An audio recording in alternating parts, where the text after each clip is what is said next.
And once again, the ad starts right as the song stops. Hello, everybody. Welcome to the stream. So, hello, Death's Head. Nice little kitty. I also have a kitty here. If you were here during the music, you might have heard... Oop, I just realized I need to turn my volume up. If you were here during the waiting music, you would have heard the teeniest of meows. She was laying right there, and I pet her, and she was like... I don't know how well the mic picks stuff up like that when I have it lower, but you might have heard a tiny, tiny meow. But yes, hello, Death Said, if you did not see my hello. So yes, today we're doing Dracula. I actually intended to do this yesterday on the actual May 5th, but I was busy writing, and then when I looked up, it was like 12:40 or so, and I was like, I was thinking that I would want at least an hour and a half for these chapters, if not 2 hours. And so I was like, I don't think that that's going to be enough time.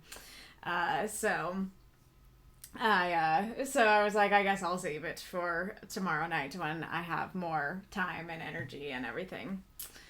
Sometimes the mic picks some stuff up, sometimes not. Fair enough.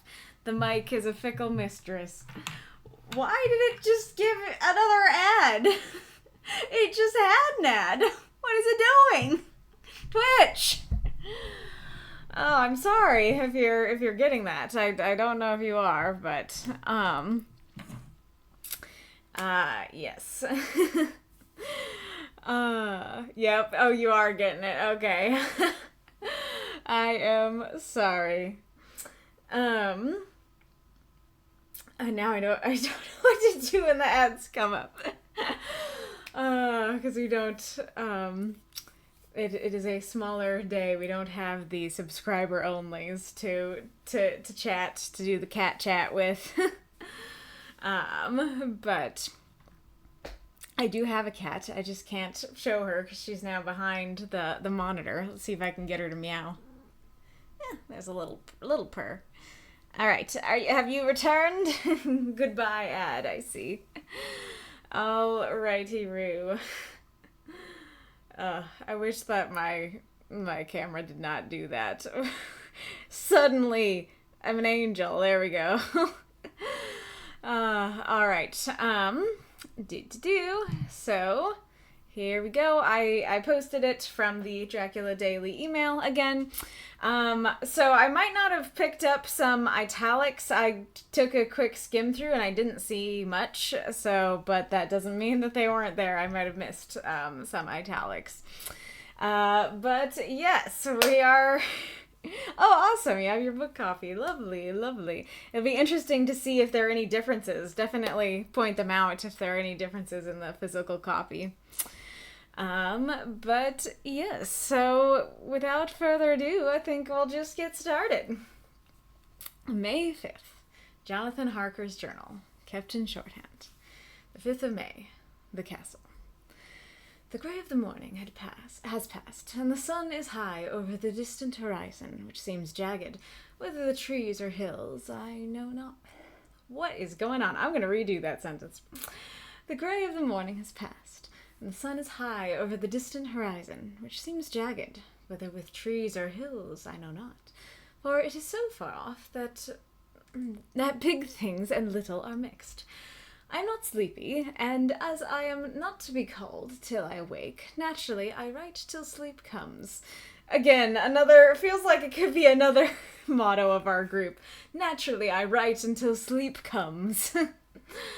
And when he says, I'm not sleepy, I might be, because I'm tripping up more than I thought I would. I did not think I was sleepy. Oh, kitty. I don't know if you could hear that. She was making weird noises. Alright. There are many odd things to put down, and lest who reads them may fancy that I dined too well before I left Bistritz, let me put down my dinner exactly. Nobody was thinking that, Jonathan.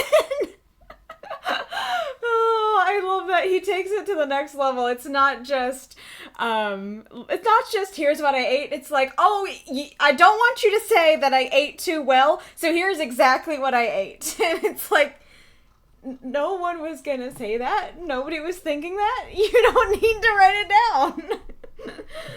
Oh, hello, kitty. Hello, kitty, yes. That's not the 5th of May entry here. Oh, interesting. Let me make sure I didn't start at the wrong place. No, that was the crucifix. Interesting. There are 2. Did you go to the second one or the next chapter, or did you go to the beginning? Now I want to grab my copy and see. Now I'm super curious. Hold on.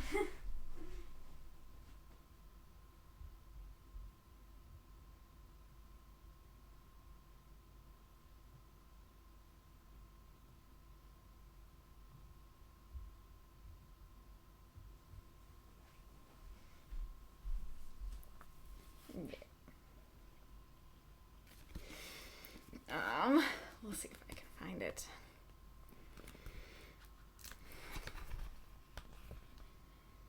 Okay, chapter 1, yep, is the 3rd. And there's the letter. Looks like it to me. Let's see if I can, wait, let me point right there. Yeah. I don't know if you can read any of the words. But that's the first 5th of May entry I have. It has the same, the gray of the morning. So yeah, let me know what you've got. This is interesting. But all right, I shall continue. I dined on what they called robber steak, bits of bacon, onion, and beef, seasoned with red pepper, and strung on sticks and roasted over the fire, in the simple style of the London cat's meat. The wine was golden Nediash, which produces a queer sting on the tongue, which is, however, not disagreeable. I had only a couple of glasses of this, and nothing else. I'm curious. This makes me want to look it up because I feel like robber steak sounds like, just like you throwing random stuff in the pan. Robber steak. Nah. Oh, cat. Well, everything that comes up is recipes from Dracula, cooking fictional recipes. So maybe it's not real. Maybe it's just something that he made up. All right. And I could also try and look up what cat's meat is. I'll look up London cat's meat because I don't want to see actual cat meat. I see someone on Reddit asking the same question. Hold on. Hold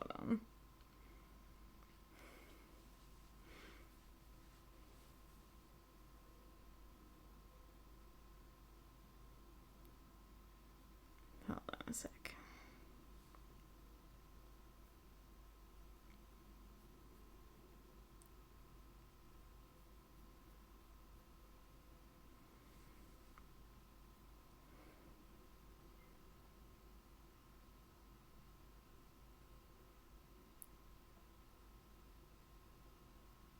What?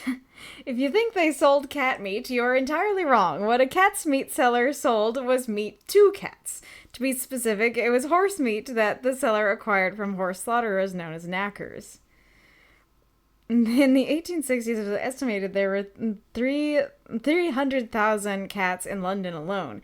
To feed this multitude of cats, it was stated that 26,000 horses maimed or past work were slaughtered and cut up each year to feed household pets. Because it was a highly profitable business, it also involves some 1,000 cat's meat sellers. What? That is weirder than I thought. Okay, I want to look at some other websites to make sure that's right. That is weird. That is wild. And kind of awesome.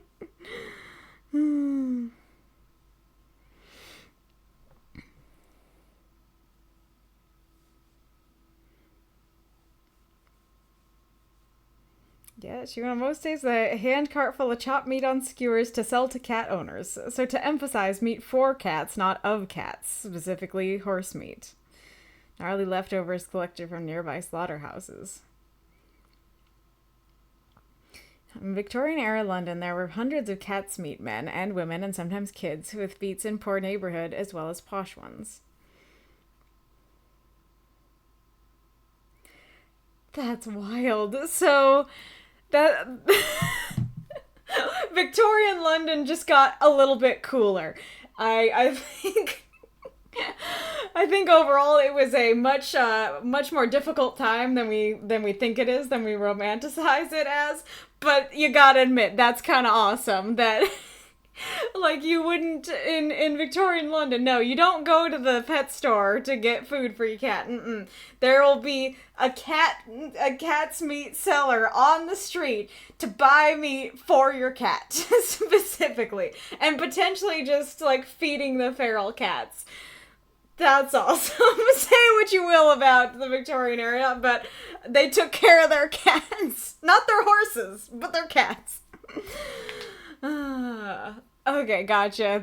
It says that is the 2nd May 5th. Fair enough. All right. Anyways. So I guess this is saying, like, in the simple style of horse meat, like, or, you know, just like how they would make the meat for the cats. All right. When I got in the coach, the driver had not taken his seat, and I saw him talking with the landlady. They were evidently talking of me. Every now and then they looked at me, and some of the people who were sitting on the bench outside the door, which they call by a name meaning word-bearer, came and listened, and then looked at me, most of them pityingly. Word-bearer, that's pretty awesome. That feels like a way better title than, like, a writer or a speaker. It's like, here comes the word-bearer, the bearer of words. I love that. And then I love that they're all, like, talking about him behind his back, and then they all looked at me. And it wasn't judgy, no. It was pitying. I'm gonna die, you know? I could hear a lot of words, often repeated, queer words, for there were many nationalities in the crowd. So I quietly got my polyglot dictionary from my bag and looked them out. Just in the modern day version of this is just him pulling out his phone and pulling out Google Translate.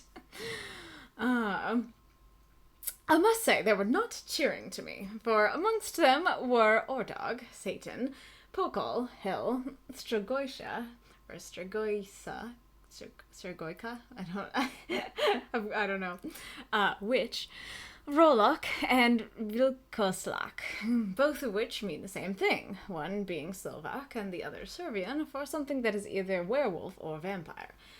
Memento, I must ask the Count about these superstitions. I love that so much. Oh yeah, like everybody around me, like they kept saying like weird things. I can't pick out all the words, but the words were Satan, hell, witch, and one that means like maybe werewolf or vampire. Gee, I gotta ask the Count about this. I gotta ask the vampire about these weird superstitions. I know, of course, that, hello. I know, of course, he does not know that Dracula is a vampire. It's just, you know, like we were talking about last time, it's just so funny that it's like, I better ask the biggest, baddest vampire in town about these little superstitions of the local people. It's also funny to me that it starts with Satan. Like, that feels like the one you end on. That feels like, and of course, again, like, it makes sense that they end on, like, this word, it might be vampire, you know, that is the important one. But Satan feels like the big hitter. And so it feels like we're running out of the gate with Satan. And it's like, oh, this is bad. I also love how this might just be like how they talked, but how he's like, you know, they weren't cheering to me. They didn't make me happy. They didn't make my day. They didn't spark joy. Alright, when we started, the crowd around the inn door, which had by this time swelled to a considerable size, all made the sign of the cross and pointed 2 fingers towards me. With some difficulty, I got a fellow passenger to tell me what they meant. He would not answer at first, but on learning that I was English, he explained that it was a charm or a guard against the evil eye. This was not very pleasant to me, just starting for an unknown place to meet an unknown man. But everyone seemed so kind-hearted and so sorrowful and so sympathetic that I could not but be touched. I shall never forget the last glimpse which I had of the inn-yard and its crowd of picturesque figures, all crossing themselves as they stood round the wide archway, with its background of rich foliage of oleander and orange trees, in green tubs clustered in the centre of the yard. Then our driver, whose wide linen drawers covered the whole front of the box seat, Gotza they called him, cracked his big whip over his 4 small horses, which ran abreast, and we set off on our journey. Again, like, imagine you leave a place, and there's a crowd around you, and all of them go at the same time. Like, that would be more than a little unsettling. And then I love how his reaction isn't like, maybe I should be concerned.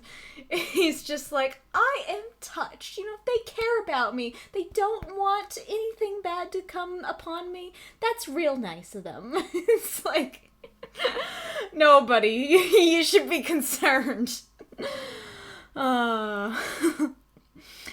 It's also really funny because, like, in a lot of books, they will say, that are written like this, that are in, like, the past tense or in a letter format, they'll say, like, oh, I'll never forget it. And it's like, it happened yesterday in this case. Like, you believe it more when it's like, oh, I'm writing this years in the future. It's like, I never forgot it. And here it's like, yeah, I'll never forget it.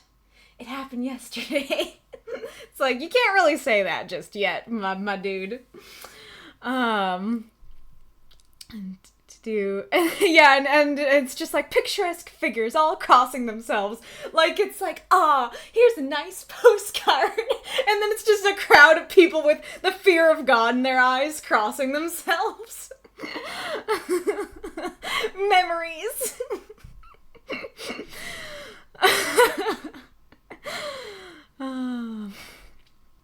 I soon lost sight and recollection of ghostly fears and the beauty of the scene as we drove along, although had I known the language, or languages, which my fellow passengers were speaking, I might not have been able to throw them off so easily. See, there we go. There's some awareness. Before us lay a green sloping land full of forests and woods, with here and there steep hills crowned with clumps of trees or with farmhouses. The blank gable end to the road. Okay. There was everywhere a bewildering mass of fruit blossom, apple, plum, pear, cherry, and as we drove by, I could see the green grass under the trees spangled with the fallen petals. In and out amongst these green hills of what they call here the Mittelland, ran the road, losing itself as it swept round the grassy curve, or was shut out by the straggling ends of pine woods, which here and there ran down the hillsides like tongues of flame. The road was rugged, but still we seemed to fly over it with a feverish haste. I could not understand then what the haste meant, but the driver was evidently bent on losing no time in reaching Borgo-Prund. I was told that this road is in summertime excellent, but that it had not yet been put in order after the winter snows. In this respect, it is different from the general run of roads in the Carpathians, for it is an old tradition that they are not to be kept in too good order. Of old, the hospodars would not repair them, lest the Turk should think that they were preparing to bring in foreign troops, and so hasten the war, which was already really at looting point. That is interesting. That they were like, keep the roads unpaved because we don't want people to think that we're gonna go to war. That's kind of fascinating. It's always, so I know that this happens quite a few times with quite a few different words in different ways in this book from what I've read so far in the past, and now. But, the word really, seems really modern, And so just, it's always really at loading point. It's just a little bit odd. Queer is another one that's been coming up because that has a very different connotation today. And so it's just oh yeah, there were some queer mountains. Those be some gay mountains. My brain can't help going there. Of course, that's not what it means in this context. It just means weird. I know one that I recall from last time is super, that he'll say super, and that also seems very, very modern. Anyways, beyond the green, swelling hills of the Mittelland rose mighty slopes of forest up to the lofty steeps of the Carpathians themselves. Right and left of us they towered, with the afternoon sun falling full upon them and bringing out all the glorious colors of this beautiful range.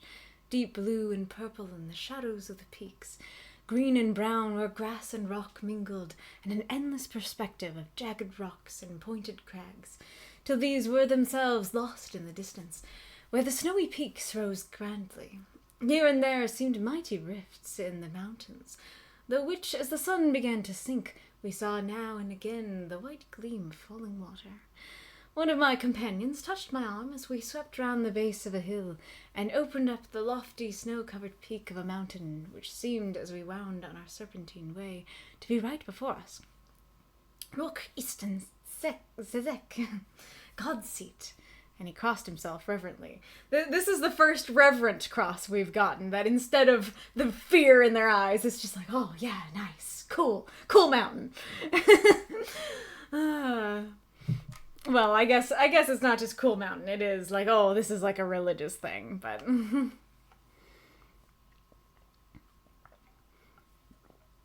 so I'm really curious, because I've kind of talked about this in Pride and Prejudice. I was saying how there's no setting, and that book does not describe where we are, and the biggest problem with that is when I don't know who's talking, and so sometimes, it won't have dialogue tags, won't show who's talking, and sometimes I won't know who's in the room. But I'm always saying that I would rather that than pages and pages of, a description of trees, that I myself can, I appreciate that much more. I can enjoy that a lot more. This is definitely not in the territory of pages and pages. This is a proper amount of description of trees. But it is something that, especially in these big paragraphs like this, that my brain just kind of skips over. It's better reading it out loud. That does help maintain my focus a bit better. But these kinds of descriptions, I feel like for me, personally, I'm just kind of okay, let's move on, to the next important bit of information. And I'm curious how it is for you guys, if you really like that, if you can really visualize it better, or if you kind of do the same and you're not really that important to me, you kind of lose focus. You kind of lose my focus there. And this is a big one. Let's see how much focus I can maintain in this one. As we went on our endless way, and the sun sank lower and lower behind us, the shadows of the evening began to creep round us. This was emphasized by the fact that the snowy mountain top still held the sunset, and seemed to glow out with a delicate cool pink. Here and there we passed Czechs and Slovaks, all in picturesque attire, but I noticed that goiter was painfully prevalent. Oh, like, I guess he means actual goiters, like that people had goiters, maybe? What? But by the roadside were many crosses, and as we swept by, my companions all crossed themselves. Here and there was a peasant man or woman kneeling before a shrine, who did not even turn round as we approached, but seemed in the self-surrender of devotion to have neither eyes nor ears for the outer world. There were many things new to me. For instance, hayricks in the trees, and here and there were beautiful masses of weeping birch, and their white stems shining like silver through the delicate green of the leaves. Now and again we passed a litre wagon, the ordinary peasant's cart, with its long snake-like vertebra, calculated to suit the inequalities of the road. On this were sure to be seated quite a group of homecoming peasants. The Czechs. Here, I'm actually going to see if I can look it up, because it looks like this word is coming up a lot. So, let me see if I can find a pronunciation.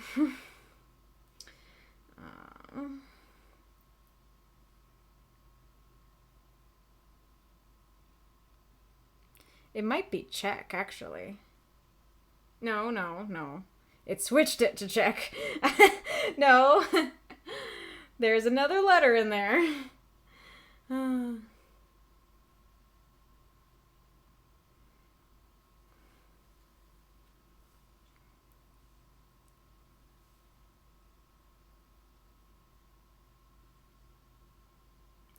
Food, please. Here we go. Kazakh. Interesting. Kind of makes sense.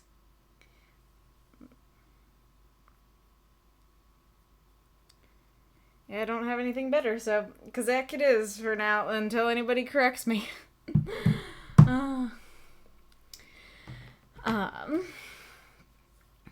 On this were sure to be seated quite a group of homecoming peasants, the Kazakhs with their white and the Slovaks with their colored sheepskins, the latter carrying lance fashion, their long staves with axe at the end. As the evening fell, it began to get very cold, and the growing twilight seemed to merge into one dark mistiness. The gloom of the trees, oak, beech, and pine, though the valleys which ran deep between... Why am I struggling? Okay, as the evening fell, it began to get very cold, and the growing twilight seemed to merge into one dark mistiness. Okay, that's what it is. One dark mistiness, the gloom.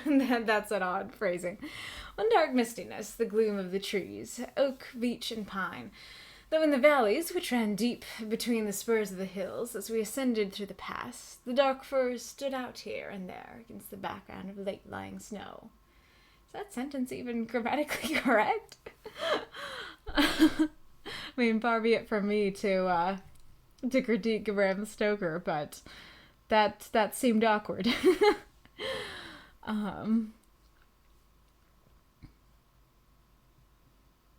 Okay, so growing twilight seemed to merge into one dark mistiness, the gloom of the trees, oak, beech, and pine.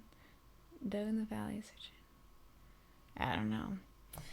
Anyways, sometimes, as the road was cut through the pine woods that seemed in the darkness to be closing down upon us, great masses of greyness, which here and there bestrewed the trees, produced a peculiarly weird and solemn effect, which carried on the thoughts and grim fancies engendered earlier in the evening, when the falling sunset threw into strange relief the ghost-like clouds, which amongst the Carpathians seemed to wind ceaselessly through the valleys.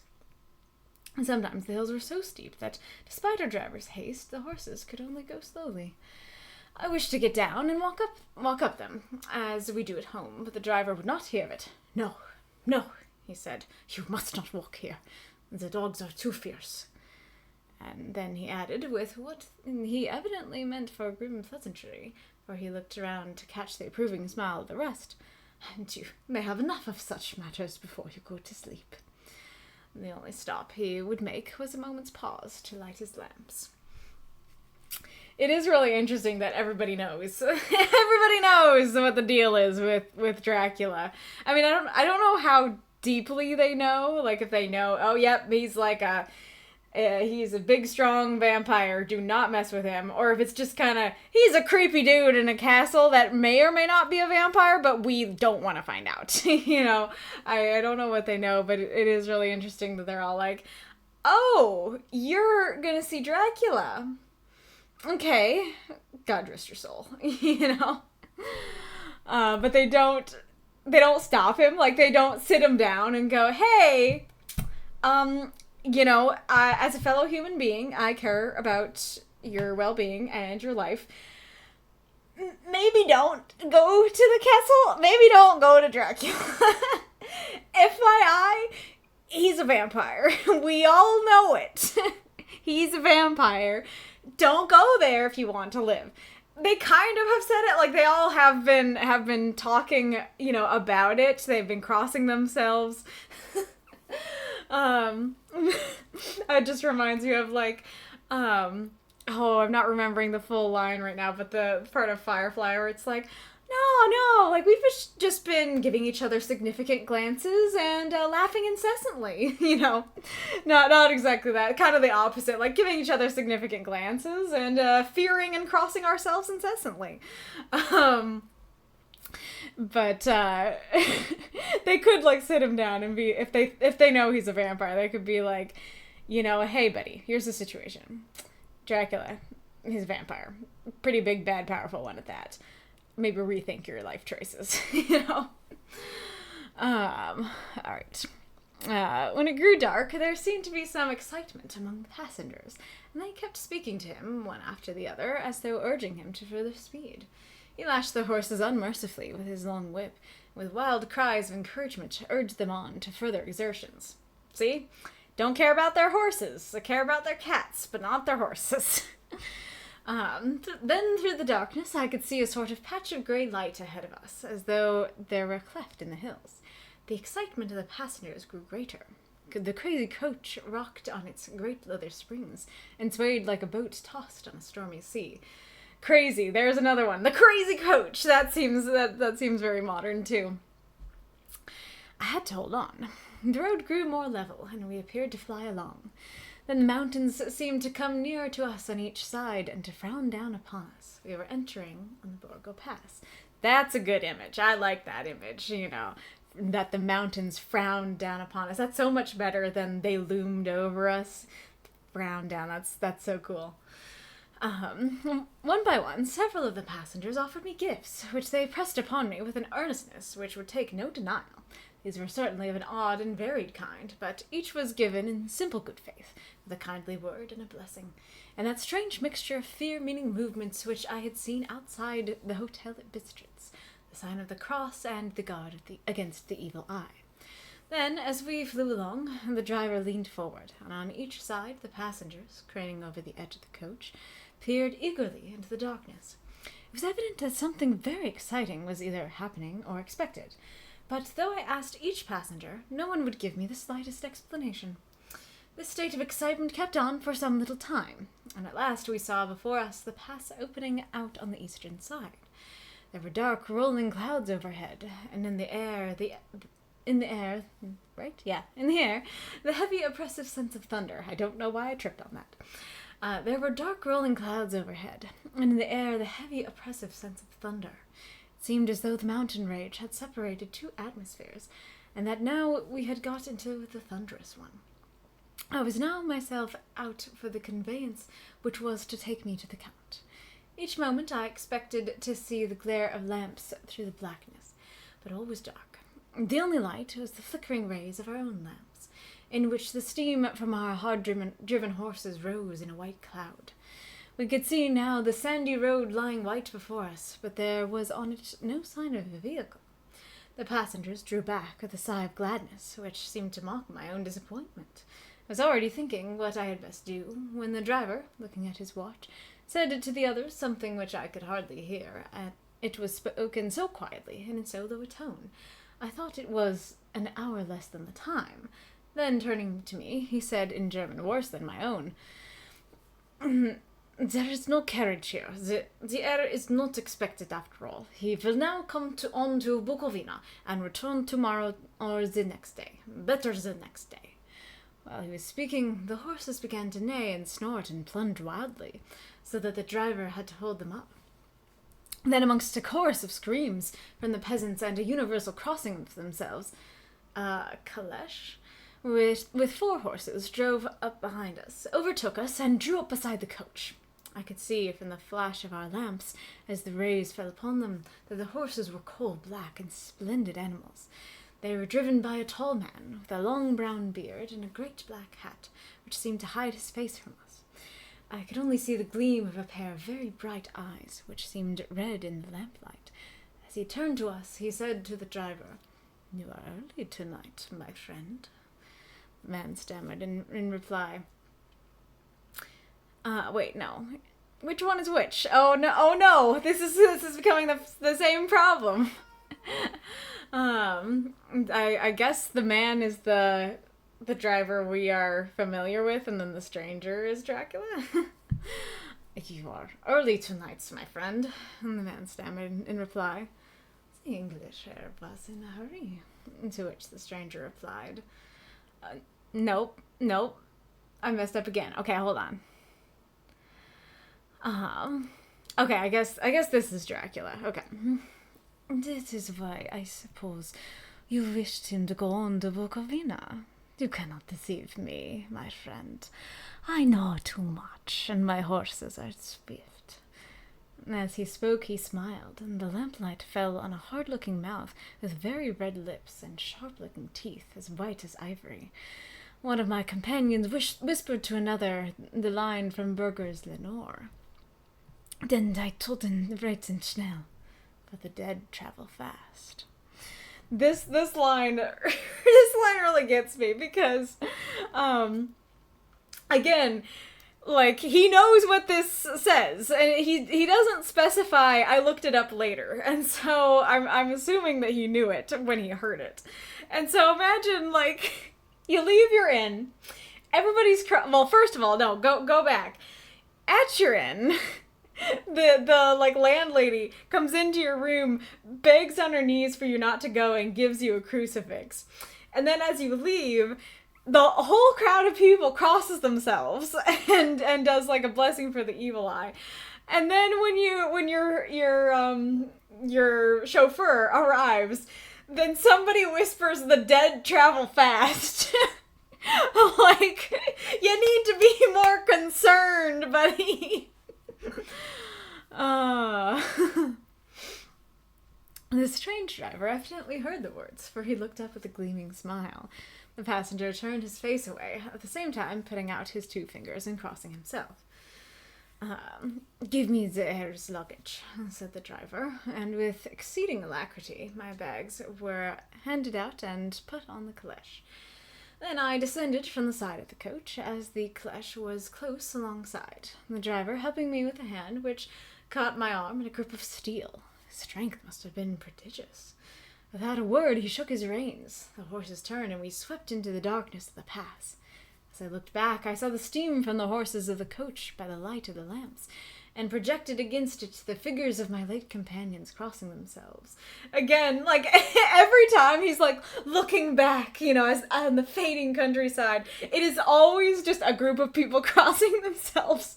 That is always the sight that he is leaving.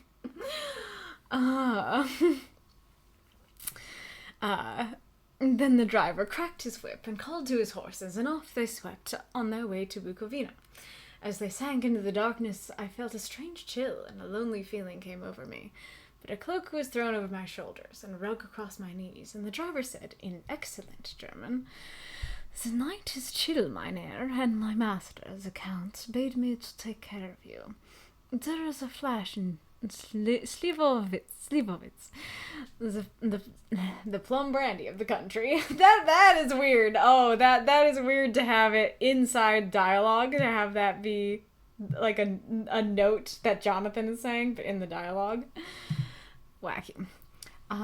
Underneath the seat, if you should require it. I did not take any, but it was a comfort to know it was there, all the same. I mean, this is some nice service. Yeah, you gotta admit, back in the day at least, it's like a limo having wine for you in the back. It's like, hey buddy, there's some wine for you. At the bottom of the seat, and he's like, you know what? I'm not gonna have it, but it's nice to know it's there. I mean, it's not wine, it's brandy, but you know what I mean. Alcoholic beverage of choice. I felt a little strangely, and not a little frightened. That is interesting, because I think that means a lot, right? But to our ear, that would seem like, not frightened. He's not even a little frightened, but I think it means, he's not a little, it's a lot. I think had there been any alternative, I should have taken it, instead of prosecuting that unknown night journey. I don't know what he means by that, because, like, he's been planning this, he's like, okay, I'm gonna go to the Count, I'm gonna go to Dracula, my man, my dude. And so there wasn't really, like, an opportunity for an alternative, and despite everybody crossing themselves, he's been like, you know what? That's ever so slightly concerning. Bye-bye! And so it's like, what do you mean if there had been an alternative? Like, you kept going, my man. Hello. What do you think? What do you think, kitty? Oh, goodness.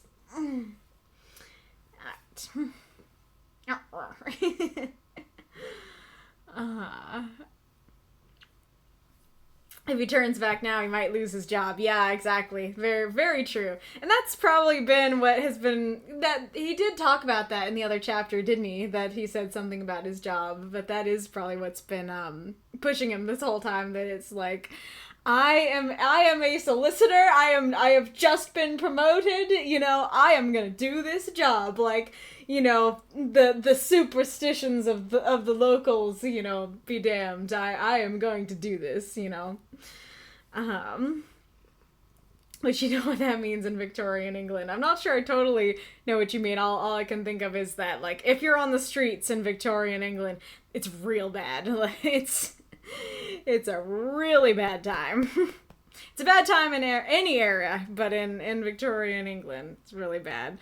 Which, now that you put it that way, that is a good point. That it's like, do I want to, like, have to, like, save up my money to sleep in a coffin box or whatever those were?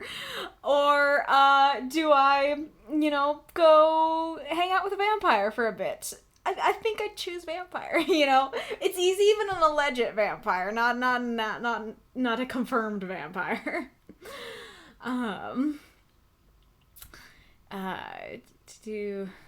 Where were we? Is that where I was? Oh, there we go. Okay. The carriage went at a hard pace, straight along, and then we made a complete turn and went along another straight road. It seemed to me that we were simply going over and over the same ground again, so I took note of some salient point and found that this was so. Would like to ask the driver what this all meant, but I really feared to do so, for I thought that, placed as I was, any protest should have no effect in case there had been an intention to delay. By and by, however, as I was curious to know how time was passing, I struck a match, and by its flame looked at my watch. It was within a few minutes of midnight. This gave me a sort of shock, for I suppose the general superstition about midnight was increased by my recent experiences. I waited with a sick feeling of suspense. Then a dog began to howl somewhere in a farmhouse far down the road, a long, agonized wailing, as if from fear. The sound was taken up by another dog, and then another and another, till, borne on the wind which now sighed softly through the pass, a wild howling began, which seemed to come from all over the country, as far as the imagination could grasp it through the gloom of the night.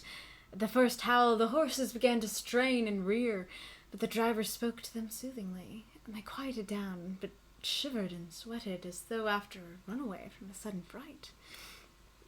Then, far off in the distance, from the mountains on each side of us began a louder and sharper howling, that of wolves, which affected both the horses and myself in the same way, for I was minded to jump from the caleche and run, whilst they reared again and plunged madly, so that the driver had to use all his great strength to keep them from bolting. In a few minutes, however, my own ears got accustomed to the sound, and the horses so far became quiet, and the driver was able to descend and stand before them. He petted and soothed them, and whispered something in their ears, as I have heard of horse tamers doing, with extraordinary effect, for under his caresses they became quite manageable again, though they still trembled. The driver again took his seat, and shaking his reins, started off at a great pace. This time, after going to the far side of the pass. Whoa. Where did it go? Going to the far side of the pass, he suddenly turned down a narrow roadway which ran sharply to the right. Alrighty. I didn't want to stop because it was a really cool image. But there's an image in here. There's like the sigh through the mountain pass. I really like that image a lot.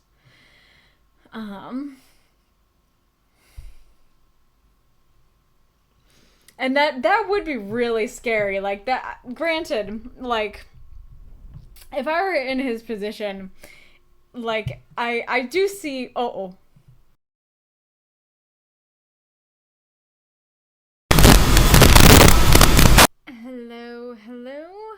is the audio still screwed? I noticed something else strange, but I did a little test, and in the test it was fine. So, I am wondering if it is still an issue or not. Well, I guess I can listen myself. Oh, this is sounding fine. Seems okay.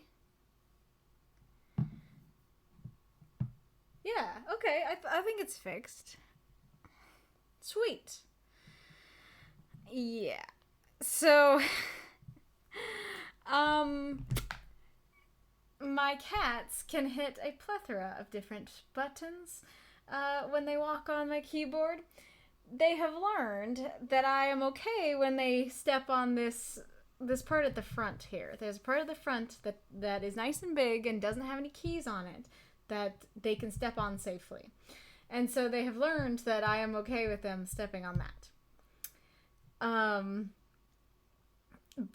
But that means that the first row are very likely for them to step on, which is what Bo stepped on during the writing group stream the other day. He stepped on the F11 key. Well, the key that Bella deigned to step on today was the power button. And this power button's a little weird. I mean, I guess Kitty, now don't step on it again. Don't step on it again, Kitty. Okay, you're back. That took longer than I thought. But I was saying that basically Bella stepped on the power key.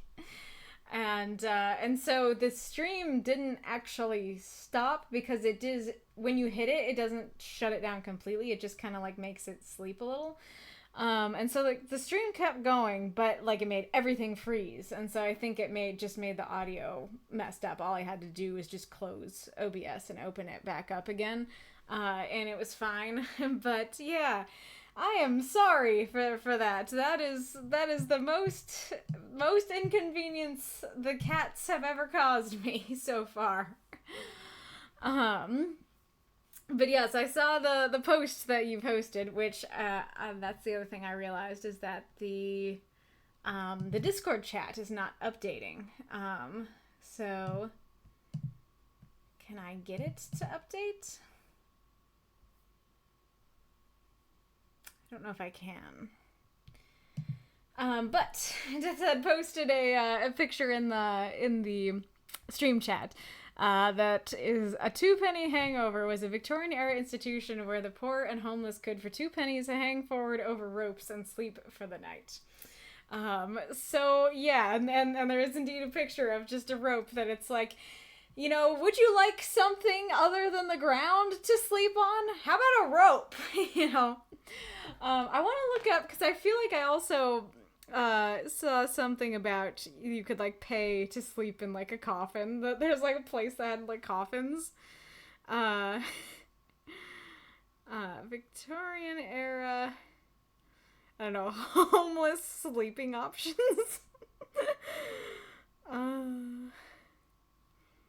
Yeah, coffin beds. Immediately, I see highlighted coffin beds.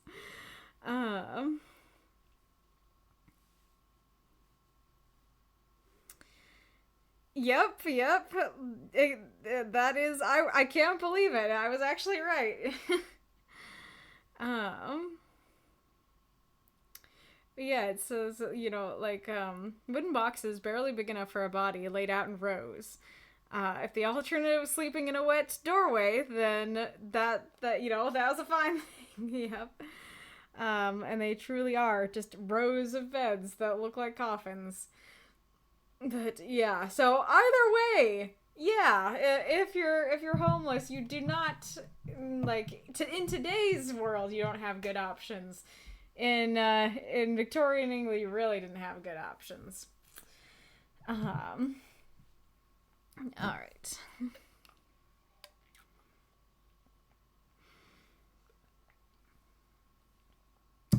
Okay.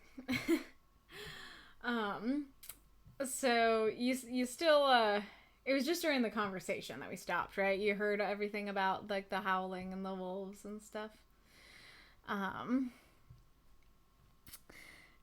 oh yeah, I was looking for the line about the sighing through the pass. Yeah, right here, like the wind which now sighed softly through the pass. I really liked that image. That's all I wanted to say. Is I really liked that little image. Um. Oh, I think I was also talking about how. Granted, this is the scariest thing that has happened so far. That like thinking about watching people cross themselves, I'm sitting here going you should be more worried, but yeah, like putting myself in Jonathan's shoes, yeah, that does kind of just seem like just weird superstitions, and I could totally see how you wouldn't really pay too much mind to it. But you're getting in a carriage at night, and your driver is going in circles. That you're like, it feels like we passed that tree, and then you like find a landmark and find, yep, we're going in circles. That would be scary. Like, regardless of the time and place, that would be really scary. But especially at midnight after everybody you've talked to has been constantly crossing themselves. This is I think so. All right.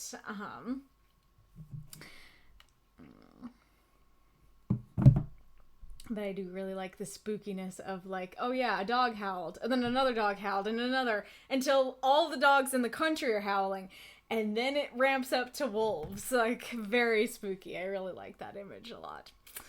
I also really like that they refer to like when the horses like stomp down their feet that they plunged. I think that's a great word for that.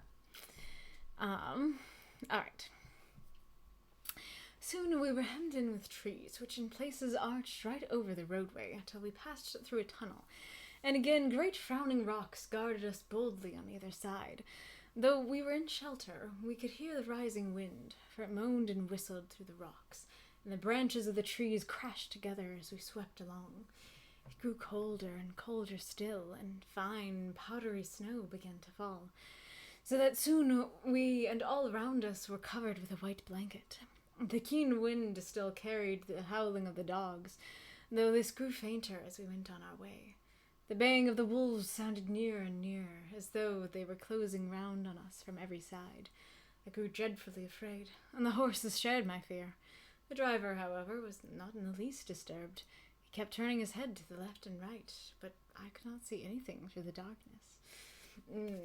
Great spooky images, like seriously, man, this is just so perfect. Like, these are almost, this is simultaneously feels like the cliche and feels like people don't go far enough. That like people nowadays will say like, oh, there was a distant howl, And it's like, no. In the actual Dracula, it's like howling of all the dogs and all the wolves everywhere and snow falling and like, ooh, it's nice and spooky. I love it.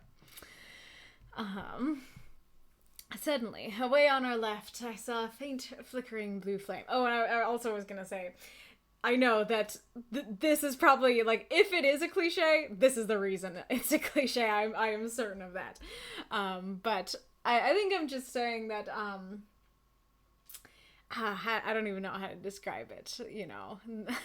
It's just cool. It's just cool. Okay. Suddenly, away on our left, I saw a faint flickering blue flame. The driver saw it at the same moment.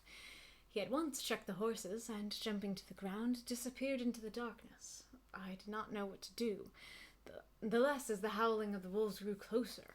But while I wondered, the driver suddenly appeared again, and without a word took his seat, and we resumed our journey. I think I must have fallen asleep and kept dreaming of the incident, for it seemed to repeat endlessly, and now looking back, it was like a sort of awful nightmare.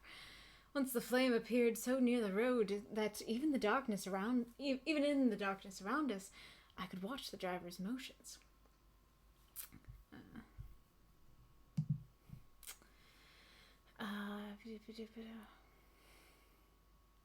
He went rapidly to where the blue flame arose. It must have been very faint, for it did not seem to illuminate the place around it at all, and gathering a few stones, formed them into some device. Whence they appeared a strange optical effect. When he stood between me and the flame, he did not obstruct it, for I could see its ghostly flicker all the same. It startled me, but as the effect was only momentary, I took it that my eyes deceived me, straining through the darkness. Then for a time there were no blue flames, and we sped onwards through the gloom, with the howling of the wolves around us, as though they were following in a moving circle. Again, just one more wonderfully spooky images. Like, when you think it can't get spookier, it keeps getting spookier, and it will continue to do so. But I love that it's not just like, oh yeah, like we went through the trees, there was a distant howl, a little bit of snow, we made it to the castle. It's like, no. There's one howl, and then another, and then another, until it seems like all the dogs are howling, and then it's wolves howling, and then it's snowing, and then there's this creepy blue flame, and the driver stops and checks it out, and then it keeps happening, and it's like my day is repeating over and over, and I can't tell if I'm dreaming or not. It's awesome. and then it, like, not only that, but like I can see through, the driver. I don't remember what that is or if it's ever explained, but pretty spooky. It's spooky and neat. I like it. At last there came a time when the driver went further afield than he had yet gone, and during his absence the horses began to tremble worse than ever, and to snort and scream with fright. I could not see any cause for it, for the howling of the wolves had ceased altogether. But just then the moon, sailing through the black clouds, appeared behind the jagged crest of a beetling pine-clad rock, and by its light I saw around us a ring of wolves, with white teeth and lolling red tongues, with long sinewy limbs and shaggy hair. They were 100 times more terrible in the grim silence which had held them than even when they howled. For myself, I felt a sort of paralysis of fear. It is only when a man feels himself face to face with such horrors that he can understand their true import.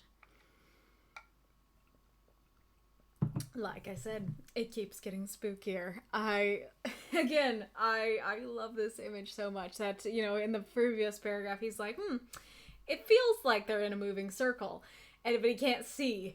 And then, the moon passes by the trees. Like, again, like that idea of like, oh yeah, the moon just for a moment allowed us to see, almost feels like a cliche, but like, again, this could be where it's from, and B, it works so well. Like, it just works perfectly. Everything's dark, and then just for a moment the moon comes through the trees, and just like imagine how terrifying that would be. Like, I know I'm all like happy about it sitting here safely in my room, but if I was in that situation, it's like, this sounds spooky. It feels like time is repeating itself. And then, like, you just see enough light to see what's going on, and you're just surrounded by wolves, and they're silent. They're, like, after all that howling, they're silent. Like, oh, that'd be so scary. And I love how it's described, too, like, white teeth and lolling red tongues. Like, I can just imagine, like, the shock of white and red, in their mouths and stuff standing out. And like, almost like the veins, you probably couldn't see the veins, but, sinewy limbs and like shaggy hair, they look kind of unkempt and stuff. I love the image so much. All at once, the wolves began to howl as though the moonlight had some peculiar effect on them. The horses jumped about and reared and looked helplessly round with eyes that rolled in a way that was painful to see. But the living ring of terror encompassed them on every side, and they had perforce to remain within it. I called to the coachman to come, for it seemed to me that our only chance was to try to break out through the ring and to aid his approach. I shouted and beat the side of the caleche, hoping by the noise to scare the wolves from that side, so as to give him a chance of reaching the trap. How he came there, I know not, but I heard his voice raised in a tone of imperious command, and looking towards the sound, saw him stand in the roadway. As he swept his long arms, as though brushing aside some impalpable obstacle, the wolves fell back, and back further still. Just then, a heavy cloud passed across the face of the moon, so that we were again in darkness. And I see that there is an ad coming, so I don't think I'm going to start the next paragraph. I already snoozed it twice, so I probably shouldn't snooze it this time, but I will pause in my reading. I don't know if I can show you the kitty. She is right here on the desk. Meow. Meow, yes, that's right. Meow. Kitty, kitty, kitty. Well, it should be starting, but I don't see the notification. It seems like the countdown is off.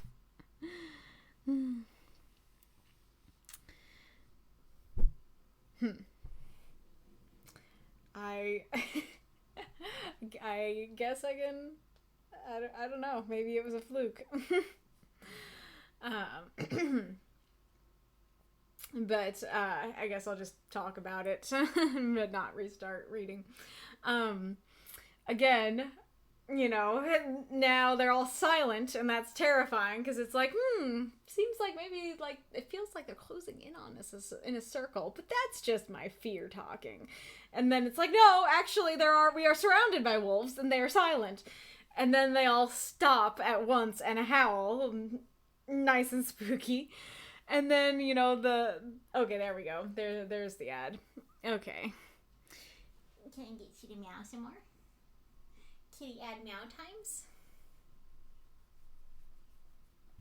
Here. I want to know if when her tail brushes against the mic, if it makes noise. So I'm going to do it.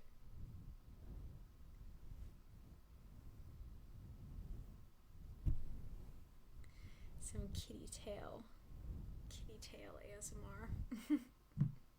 Surprised I haven't seen that. I'm surprised that I've never seen, because there's lots of scratching, not scratching. Well, yes, there is scratching, but people brush the mic for ASMR. So I'm surprised I have never seen somebody just use a cat tail, a literal cat tail, as the brush for the mic.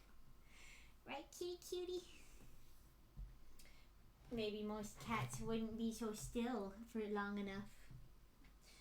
There we go. Okay, now it says the ad's gone.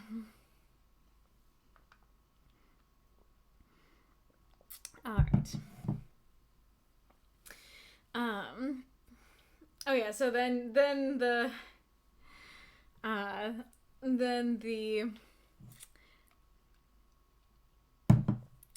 we call the driver, and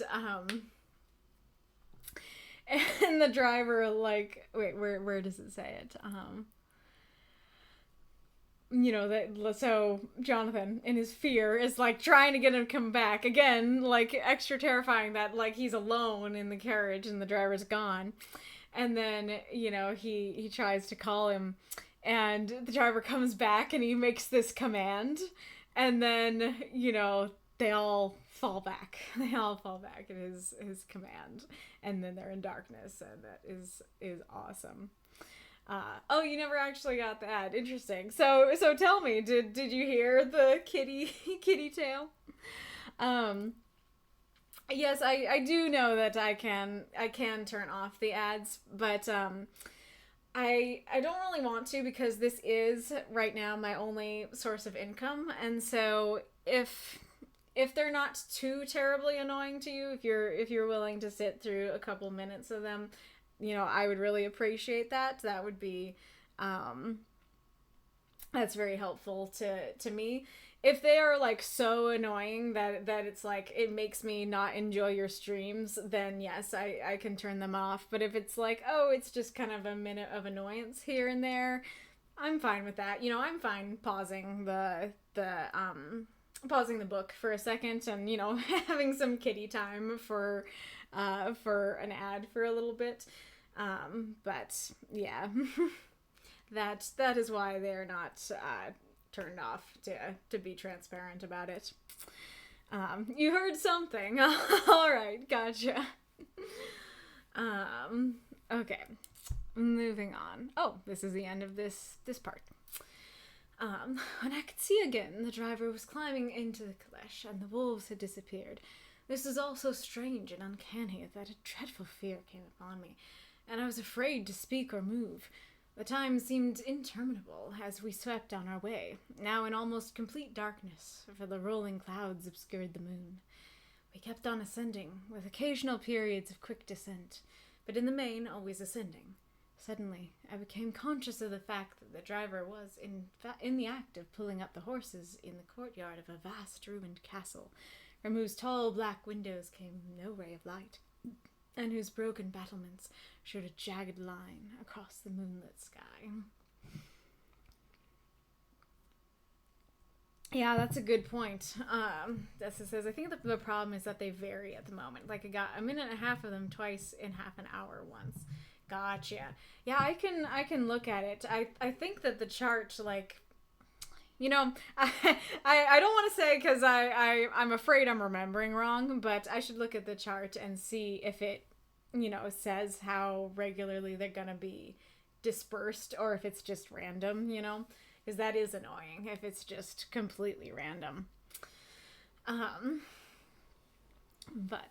anywho, it totally, like, so I don't know about you, but I've had, you know, quite a few times in my life where I'm like riding in the car at night, and I'm just grateful to get to my destination or get home or whatever. You're just really tired. And like, and so I feel like Jonathan is feeling that to a different extent, which he's like probably pumped full of adrenaline and terrified after what he just went through. And so he's like, okay, like, we finally arrived, you know, kind of thing. Gotcha. Yeah, that definitely makes sense. That's very fair. Yeah, so I'll try my best and see if I can like schedule them or make them more regular. And make sure that if I don't remember, that you tell me next time, because I'll go to bed after this and I might forget to check it. So I guess you could just at me like tomorrow morning in the stream chat and be like, Haley, check your ads, you know. But anyways, so yes, yeah, you could DM me on Discord, that too, for sure.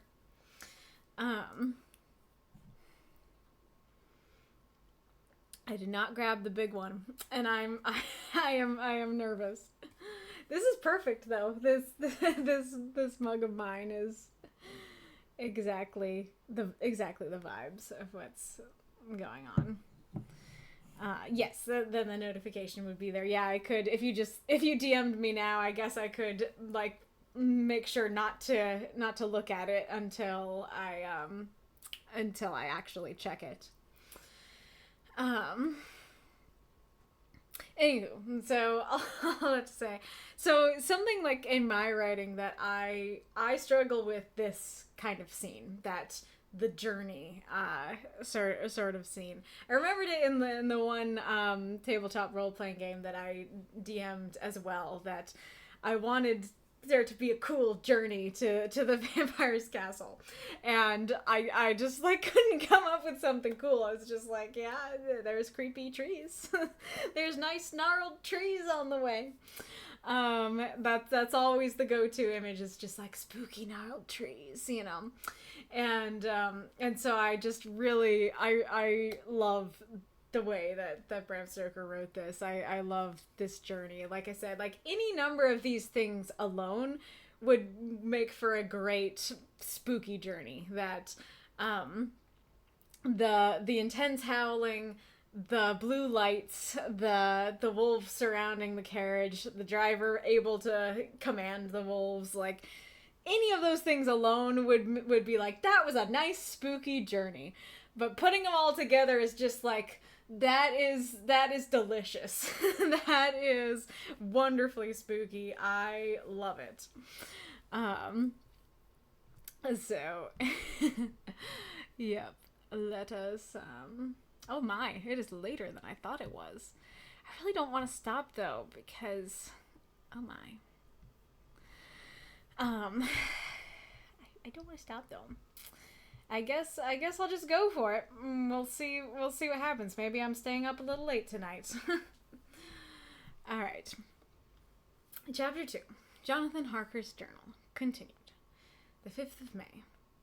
I must have been asleep, for certainly if I had been fully awake, I must have noticed the approach of such a remarkable place. In the gloom, the courtyard looked of considerable size, and as several dark ways led from it under great round arches, it perhaps seemed bigger than it really is. I have not yet been able to see it by daylight. When the calèche stopped, the driver jumped down and held out his hand to assist me to alight. Again, I could not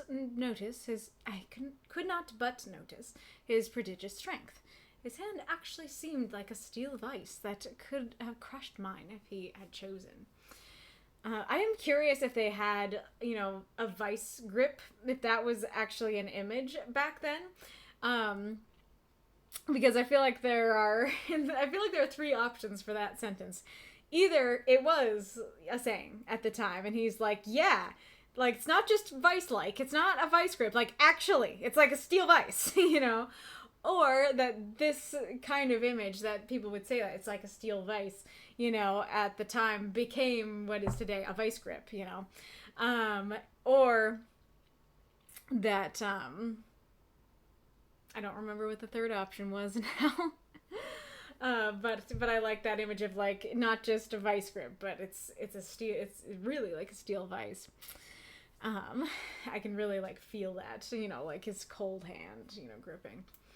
Then he took out my traps and placed them on the ground beside me as I stood close to a great door, old and studded with large iron nails, and set in a projecting doorway of massive stone. I could see even in the dim light that the stone was massively carved, but that the carving had been much worn by time and weather. As I stood, the driver jumped again into his seat and shook the reins. The horses started forward. The trap and all disappeared down one of the dark openings. I stood in silence where I was, for I did not know what to do. Of bell or knocker there was no sign. Through these frowning halls and dark window openings, it was not likely that my voice could penetrate. The time I waited seemed endless. I felt doubts and fears crowding upon me. What sort of place had I come to, and among what kind of people? Why is this the first time you're asking that, man? Just says vice seems to date to the 1750s. Gotcha. Is vice a grip, and can you look up that saying itself, like when that came from? I don't know if it's like vice dash grip or just vice space grip. Meow. Oh, cute kitty. Hi. What else was I gonna say? You know, we got the nice creepy door. Love to see it.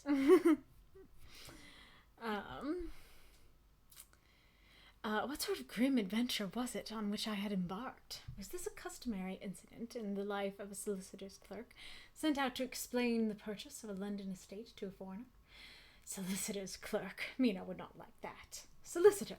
For just before leaving London, I got word that my examination was successful, and I am now a full-blown solicitor. I began to rub my eyes and pinch myself to see if I were awake.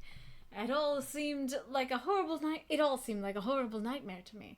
I expected that I should suddenly awake and find myself at home, with the dawn struggling in through the windows, as I had now and again felt in the morning after a day of overwork. But my flesh answered the pinching test, and my eyes were not to be deceived. I was indeed awake and among the Carpathians. All I could do now was to be patient and to wait the coming of morning.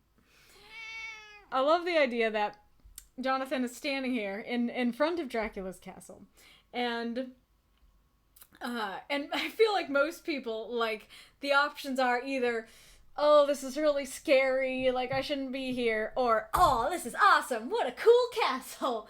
But no, Jonathan is neither of those things. Jonathan is, I'm a full-blown solicitor.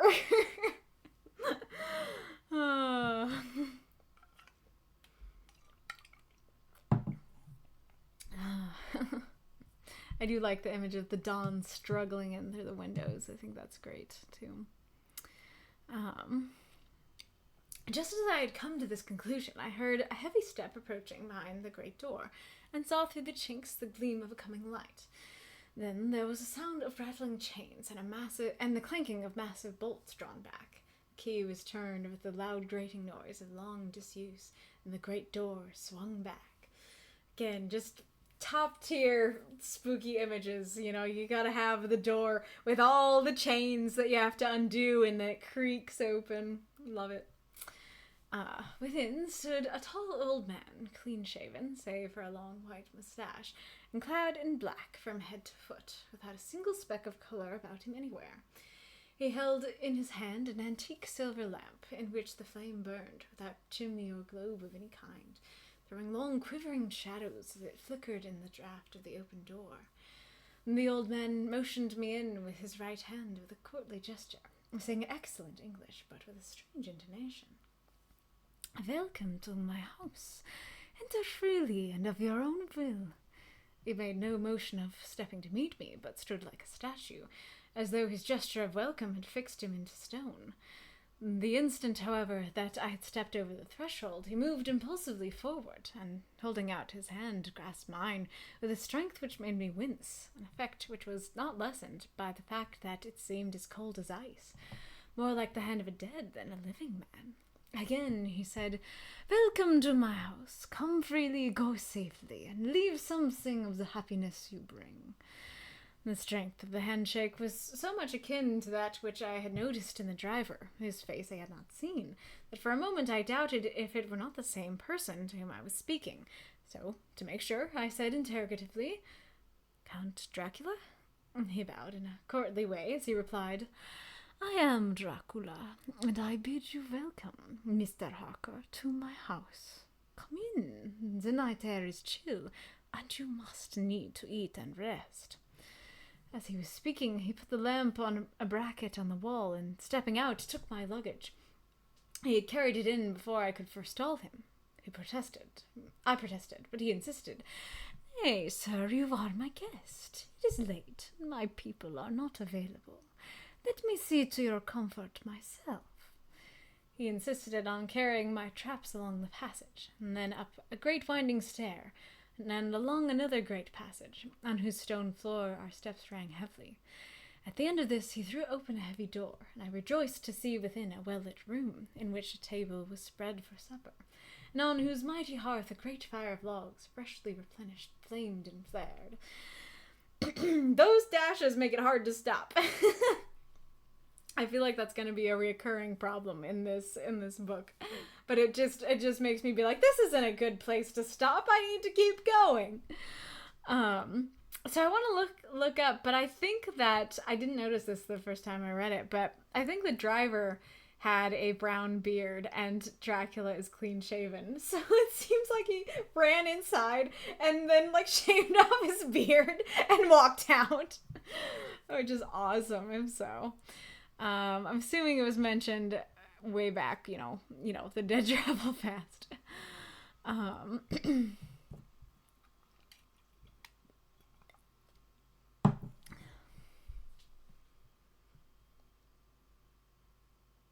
Yep, long brown beard. That's right. Just a long brown beard and a black hat. It is nice to be able to highlight stuff.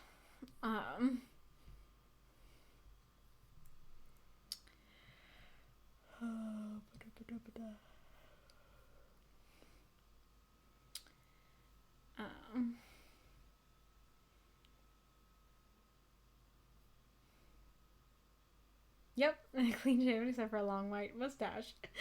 That is way funnier. I really hope that like there's like an animatic of this somewhere of Dracula hopping off the, putting his luggage down, hopping off, being like, okay, bye-bye, zooming into the house, shaving his beard, and then walking up to the door. Oh, amazing. Also, I'm pretty sure that it is stated later that yes, they are the same person. I recall that from my earlier readings of it. It also is interesting that his mustache is white when his beard was brown. I don't know if like he like dyed it, if he dyed it for the occasion, or if he like is getting older. Like I'm pretty sure that he looks older when he hasn't eaten, and so I don't know if that was enough time for it to start to go white. I don't know. What's the other thing I was gonna say?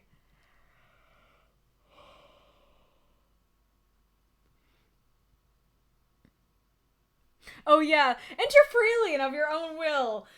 That's concerning. Again, everything surrounding Jonathan is just like, you should be more concerned.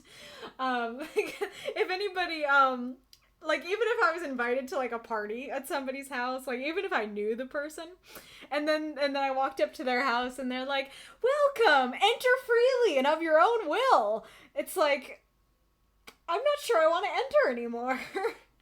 I'm guessing it's the like vampire threshold thing. I don't remember if this is answered, but I'm guessing it's the vampire threshold thing that like you have to invite a vampire into your house, and so the vampire himself is used to just being like, oh yes, I invite you. I know that's not a rule for you, but I'm making it clear that I am inviting you. Either that or it might be a thing of like, yeah, you entered here freely and of your own will, buddy. I didn't coerce you into anything, kind of thing. And then, the statue thing, that kind of makes sense as an image for what he would look like, that he's carved out of stone, that he doesn't quite look human or alive. I do really love that image. Like I have been talking about, I like the Vice image, but like the image of just cold hands that are really strong. Like that's such a striking image that I can really visualize really well. I like it a lot. And then he says it again, if you say it once, it's already immediately like, I'm not sure I want to enter anymore. But saying it a second time is like, start backing up. The go safely is helpful though. Like, okay, come freely, like, but go safely is like, okay, you can leave, seemingly. He's not gonna be able to leave though. I mean, eventually, but it's gonna be hard. It is interesting, the line of leave something of the happiness you bring, that it's like you brought what does that mean exactly? Like you brought happiness, and either it means, Like, oh, you brought happiness in here, and like leave some happiness with us, and you will continue to be happy as you leave, just like you made us happier because you were here. Or if it's like, yes, come here, leave some of the happiness here and leave sadder, leave sad and empty. I don't know.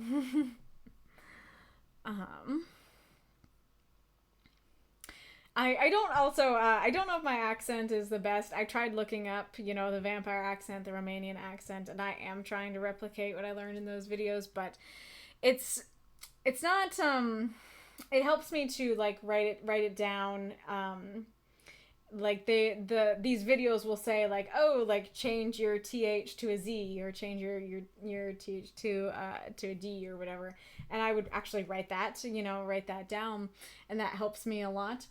And it's much harder for me to just do it off the cuff, be like, okay, I need to remember it, and then do it, reading it. So if there's something in particular that you're like, oh, like you could voice like this letter more like this, or this sound more like this, and it would sound better, go ahead and tell me. But yes. I also like flamed and flared. That's a great little image too. Alright. The Count halted, putting down my bags, closing the door, and crossing the room. Opened another door, which led into a small octagonal room lit by a single lamp, and seemingly without a window of any sort. Passing through this, he opened another door and motioned me to enter. It was a welcome sight, for here was a great bedroom, well lighted and warmed with another log fire. Also added to, but lately, for the top logs were fresh. Which sent a hollow roar up the wide chimney. The Count himself left my luggage inside and withdrew, saying, before he closed the door, "You will need, after your journey, to refresh yourself by making your toilet. I trust you will find all that you wish. When you are ready, come into the other room, where you will find your supper prepared." The light and warmth and the Count's courteous welcome seemed to have dissipated all my doubts and fears. Was it that warm of a welcome, though? Was it, buddy? Having then reached my normal state, I discovered that I was half famished with hunger. So, making a hasty toilet, I went to the other room. I love the image of just like, all of a sudden, I realized I was really hungry, It makes sense, because, like, the poor man, was, terrified out on the carriage ride. But I just love the idea of, instead of being like, oh, I'm so hungry, please let me get to the castle, it's just like, all of a sudden, I'm famished.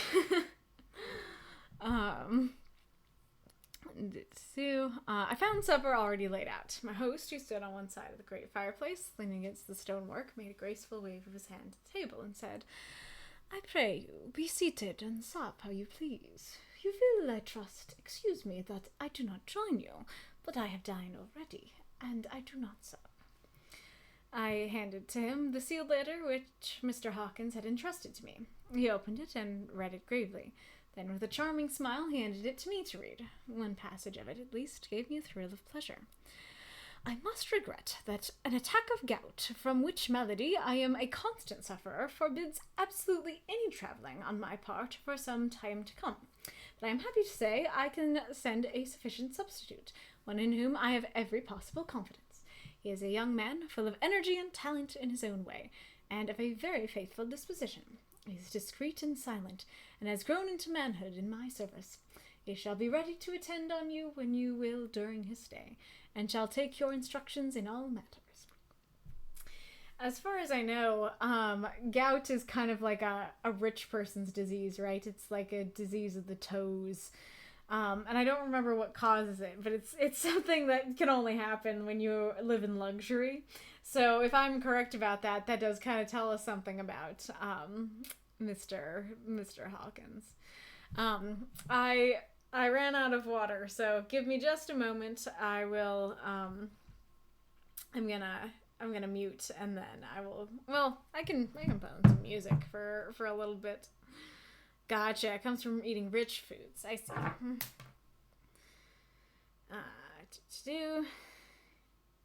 There you go.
don't like stopping in the middle, but I knew I wouldn't be long.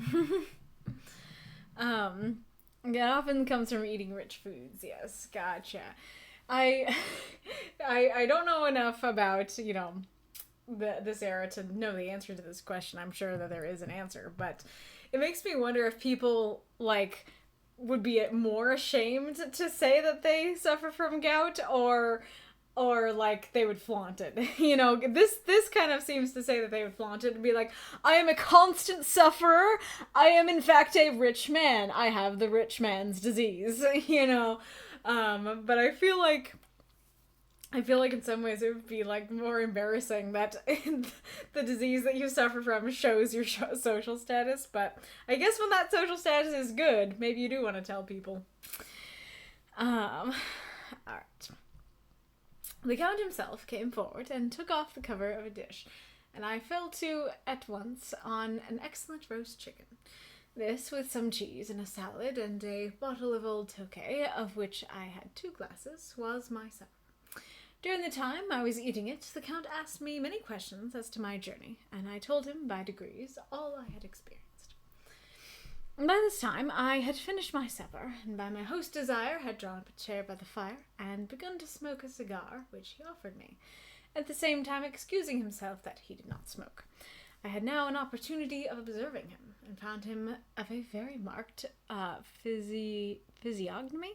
Physiognomy. Interesting. It's interesting that he doesn't smoke, I guess because he doesn't breathe. I don't remember what the vampires in Dracula, because I think some, I don't know for sure, but I think some vampire lore, they have them breathe and some don't. And so, yeah, if he doesn't breathe, then he wouldn't smoke.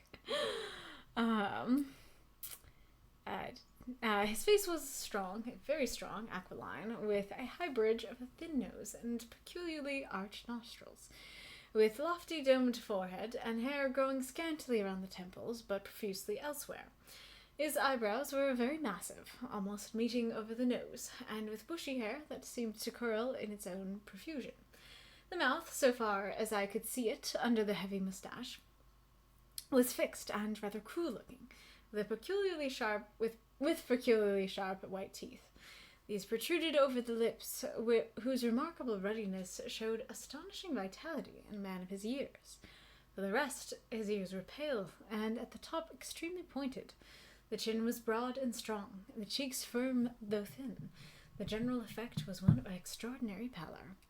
I know that I've definitely heard aquiline nose before. I think that's the common thing, but I don't remember the meaning of it. So let me look that up.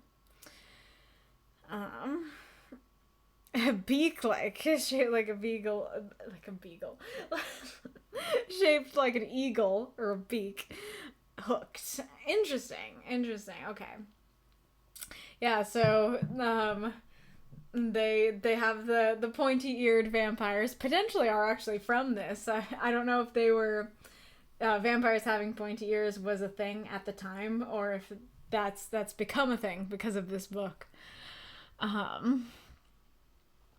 And I was gonna say, yeah, and then we do have the sharp white teeth that his teeth actually do. They don't retract, that they are just over his lips, which it's interesting to me. I guess, I don't know, because people do know of vampires at this time.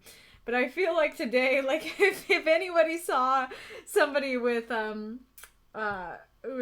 teeth like that, we'd be like, that's noticeable. We would notice. We wouldn't be like, wow, what an interesting physical feature. We'd be like, that man is a vampire, So it's interesting. He's like, that's peculiar.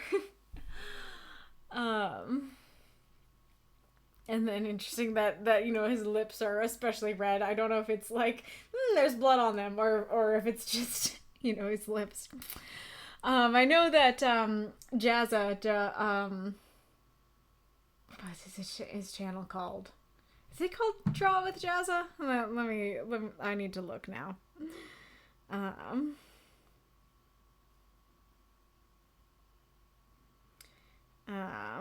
Oh, it's just Jezza. That's just what it's called. But he has a series where he draws like people, characters, or monsters exactly as they're described from the book, and he tries to take the name away so you don't know what the creature is, or the creature or character is, and just draws it. And he has drawn Dracula from the description. I don't know if I could find it quickly looking. I guess I'll take a very quick look. Yeah, I think he has too many videos. I don't think I'm gonna find it, and I don't know if it's in the thumbnail either. But all I have to say, you should look through his like. I don't remember if it's in one of the monster videos or the character videos. I think it's a monster video. But definitely, I remember thinking it was really cool. So definitely worth checking out if you enjoy this book. Alright. Hitherto, I had noticed the backs of his hands as they lay on his knees in the firelight, and they had seemed rather white and fine, but seeing them now close to me, I could not but notice that they were rather coarse, broad, with squat fingers. Strange to say, there were hairs in the center of the palm. The nails were long and fine, and cut to a sharp point. As the Count leaned over me, and his hands touched me, I could not repress a shudder. It may have been that his breath was rank, but a horrible feeling of nausea came over me, which, do what I would, I could not conceal. The Count, evidently noticing it, drew back, and with a grim sort of smile, which showed more than he had yet done his protuberant teeth, sat himself down again on his own side of the fireplace. We were both silent for a while, and as I looked toward the window, I saw the first dim streak of the coming dawn. There seemed to be strange stillness over everything. But as I listened, I heard, as if from down below in the valley, the howling of many wolves. The Count's eyes gleamed as he said, "Listen to them, the children of the night. What music they make." Seeing, I suppose, some expression in my face strange to him, he added, "Ah, sir, you dwellers in the city cannot enter into the feelings of the hunter." And then he rose and said, "Pat, you must be tired. Your bedroom is all ready, and tomorrow you shall sleep as late as you will. I have to be away till the afternoon, so sleep well and dream well." With a courteous bow, he opened for me himself the door to the octagonal room, and I entered my bedroom. I am all in a sea of wonders. I doubt, I fear, I think strange things, which I dare not confess to my own soul. God keep me, if only for the sake of those dear to me. That is a great line. I love that. I doubt, I fear, I think strange things, that which I dare not confess to my own soul. Again, strangely feels like a mood. Feels like a mood in just a regular day in 2024. I absolutely love the Dracula's line here. It's so beautiful, so iconic. What was I gonna say? It is interesting that his hands are like squat, that his fingers are squat. I feel like I don't think I've ever seen, other than potentially Jazza's if it was in there. I don't think I've ever seen a portrayal of him like that. That usually his fingers are very long, and then there's the long nails to add to it. And so that is really interesting that he's got like stubby hands and long nails. And then it's interesting that he like leans over him and his breath is rank. It's like, could you imagine you go to a Count's house and like, even without all the prep, you go to this Count's house and he's like super put together, it looks great, and then he leans over and his breath is rank and you're like, I can't say anything. Oh my goodness. I don't think I pointed out that they do note that he wears all black, that there's no color on him, which is just kind of awesome. Because again, like that feels like the cliche, that feels like almost over the top, but it's like, no, that is the actual image of Dracula, is that he wears all black, no, not a speck of color on him. What was I gonna say? And then he smiles like he did that before with the coach that they're like, oh, the dead travel fast. And then he just grins. And then same thing happens here, that his breath smells rank and like Jonathan looks like he's gonna gag or something. And Dracula just smiles. Oh, amazing. Too good. And then, of course, you know, very, very loaded statement of, you know, the feelings of the hunter. For sure. And I was actually thinking, I was going to say, like, oh, it's dawn. Like, the poor man has been awake all day and all night. I think it was all day as well. And so, like I said, I was talking before about, like, I've had that experience where I'm in the car and I'm just like, I am ready to crash. And I feel like he, again, the adrenaline might change that, but I feel like he is ready to crash. And so, that is, I like that detail that Dracula's like, yeah, you must be tired, buddy. Like, go ahead and sleep as long as you want. Of course, there is, you know, the added thing, which is that he's awake at night. So it's like, you're fine if you sleep through the day, you know. I guess maybe that is what's going on, is that Dracula's trying to train him. It's kind of like jet lag, that it's like, no, you just got here, no, you can't go to sleep, you have to stay awake all night. And then you can go to sleep. That kind of thing where it's like, all right, yeah, you know, stay awake in the night. Oh, sleep as long as you want during the day, Jonathan. You know, I'm fine. We're good. Too fun. The octagonal room is also very, like, aesthetic. I like that as well. And then, like, Jonathan is also, like, his emotions seem all over the place, which kind of makes sense. But, like, the whole ride, he's like, it's a little weird that they're crossing themselves. Just a little. You know, not too bad, though. And then, like, he seems fine for the most part. And then, of course, there's the ride. And the ride is genuinely scary. And then he gets here and he's like, oh, okay, I'm here. Like, I'm fine now. No need to be afraid. And then we get to the end of the chapter and he's like, I doubt, I fear, I think strange things. God keep me. It's like, wait, what? I thought you were fine. I thought you were ignoring the warnings of everybody and continuing about your solicitor's job. But now you're all freaked out. Okay, I want to see, because I know that there's a one for, that's not out yet. Okay, I can look it up on my phone. I know there's one for the 7th, so I want to, see how long it is, because if it's super short, I might read it.